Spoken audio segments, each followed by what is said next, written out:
Hi hello வணக்கம். எல்லோரும் எப்படி இருக்கீங்க? நான் உங்கள் ஜோக்குட்டி. இன்றைக்கி வீடியோ எதை பற்றின்னு பார்த்தீங்கன்னா ஜெண்டர் பற்றி தாங்க. நம்ம வயிற்றில் வளர குழந்த ஆண் குழந்தையா பெண் குழந்தையான்னு பார்க்குறத பற்றி தான் இன்றைக்கான வீடியோவே. குழந்தைன்றதே கடவுள் கொடுக்குற ஒரு மிகப்பெரிய ஒரு கிஃப்ட்டுங்க, வரோங்க. ஸோ இது இல்லாமல் எத்தனையோ பேர் இருக்காங்க. ஆனால் கடவுள் நமக்கு கொடுத்துருக்கத நினச்சி நம்ம சந்தோஷப்படணும்.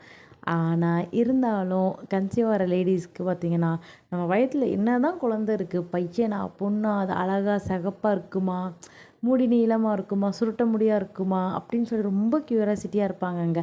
ஈவன் எனக்குமே இருந்தது.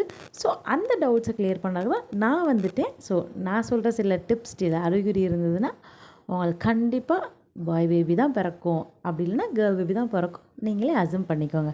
ஓகே, வீடியோக்குள்ளே போகலாமா? ஃபஸ்ட்டு ஸ்க்ரீனில் பாருங்களேன். கேர்ள் பேபியாக இருந்தால் வயிறு ரவுண்டாக இருக்குங்க. இதுவே பையனாக தான் நினச்சிக்கோங்களேன், ஊசி முனையாக இருப்பாங்கங்க. இதுதாங்க டிஃப்ரெண்ட்டு. ஃபஸ்ட்டு இது வந்து நம்ம பாட்டி காலத்துலேயே நமக்கு வந்து வயிறை பார்த்து சொன்ன கதை தாங்க. மே வயிறாக இருக்கணும், வயிறு ரவுண்டாக இருந்ததுன்னா பொண்ணு. இதே கீ வயிறாக இருந்து வயிறு ஊசியாக போச்சுன்னா பையங்க. இதை நான் சொல்லலைங்க, நமக்கு பாட்டி காலத்துலேருந்தே சொல்கிற ஒரு அறிகுறிங்க. இது வந்து எனக்கு வந்து பொருந்துச்சுது. எனக்கு ஃபஸ்ட்டு பையன் வந்து ஊசி மாதிரி தான், கீழ் வயிறு தான் எனக்கு பையன் பிறந்தாங்க. ஸோ இது வந்து எனக்கு ஒர்க் அவுட் ஆச்சுங்க. இன்னொன்று பார்த்திங்கன்னா ஃபேஸ் க்ளோ. நமக்கு பையனாக இருந்தால் ஃபேஸ் நல்லா க்ளோ ஆகிட்டே போகும். இது பொம்பளை பிள்ளையாக இருந்தால் ஃபேஸ் வந்து டல் அடிக்குங்க. ஏன்னா பொம்பளை பிள்ளைங்க வந்து பார்த்திங்கன்னு வச்சுக்கோங்களேன், நம்மள்கிட்ட இருக்க மொத்த அம்மாவோட அழகையுமே உள்வாங்கிக்கிடுவாங்கங்க. அது எல்லாமே உங்களோட குட்டி பொண்ணுக்கு தான் போகுதுங்க. சரிங்களா? ஸோ இதுதான் நம்மளோட டிஃப்ரெண்ட். நம்ம பையனாக இருந்தால் ரொம்ப அழகாயிட்டே போவீங்க. எப்படி சொல்கிறது, இந்த கல்யாண கலை வந்துருச்சுடா உனக்கு சொல்லுவாங்க பார்த்தா, அது மாதிரி மூஞ்சி கலையாக இருக்குங்க. நீங்கள் தூங்கி எழுந்திரிச்சே போங்களேன், உங்கள் மூஞ்சி அவ்வளோ ஷைனிங்காக இருக்கும். ஸோ இதுதான் 2வது டிப்ஸ். நீங்கள் பையனாக இருந்தால் ஃபேஸ் க்ளோ ஆகும், பொண்ணாக இருந்தால் கொஞ்ச நாளைக்கு டல் அடிக்க தாங்க செய்யும். அது எதுக்கு நம்ம வருத்தப்பட்டுக்கிட்டு, நம்ம பாப்பாட்ட தானே போகுது. ஸோ அது மதர்ஸ்க்கு ஒரு ஹாப்பி தாங்க. ஸோ உங்களுக்கு வந்து ஃபேஸ் எப்படி இருக்குதுன்னு சொல்லிட்டு எனக்கு மறக்காமல் கமெண்ட் பண்ணுங்கள். எனக்கும் இந்த டிப் வந்து ஒர்க் அவுட் ஆச்சுங்க, கண்டிப்பாக சொல்கிறேன்.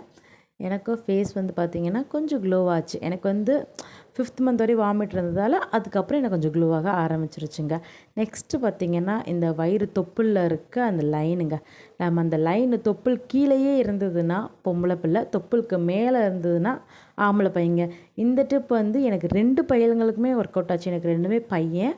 ஸோ எனக்கு 2 பையனுக்குமே தொப்புளுக்கு மேலே தாங்க லைன் போச்சு. தொப்புளுக்கு கீழே அந்த லைன் வந்து பார்த்திங்கன்னா நம்ம தொப்புளுக்கு அந்த கீழே நின்றுச்சுன்னா நமக்கு பொம்பளை பிள்ளைங்க. அந்த லைன் வந்து தொப்புளுக்கு மேலே ஏறுச்சுன்னா, இந்த ஸ்க்ரீனில் பார்க்குறீங்க பார்த்தீங்களா, அந்த ஸ்க்ரீனில் பார்க்குறது தொப்புளுக்கு மேலே இருக்குது. ஸோ அப்படி இருந்தால் பையங்க.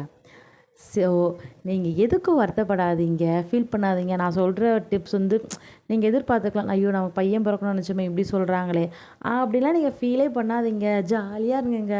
கடவுள் எது கொடுத்தாலும் அவங்க நல்லதுக்கு தாங்க கொடுப்பாரு. அப்படி நினச்சிட்டு ஹாப்பியாக இருங்க. எதுவுமே இல்லாமல் கடவுள் எவ்வளோ பேர் வச்சுருக்காங்க, கடவுள் இவ்வளவாவது உங்களுக்கு கொடுத்துருக்காருல, சந்தோஷமாக இருங்க. So stay positive. இந்த வீடியோ பிடிச்சா லைக் பண்ணுங்கள், ஷேர் பண்ணுங்கள், கமெண்ட் பண்ணுங்கள்.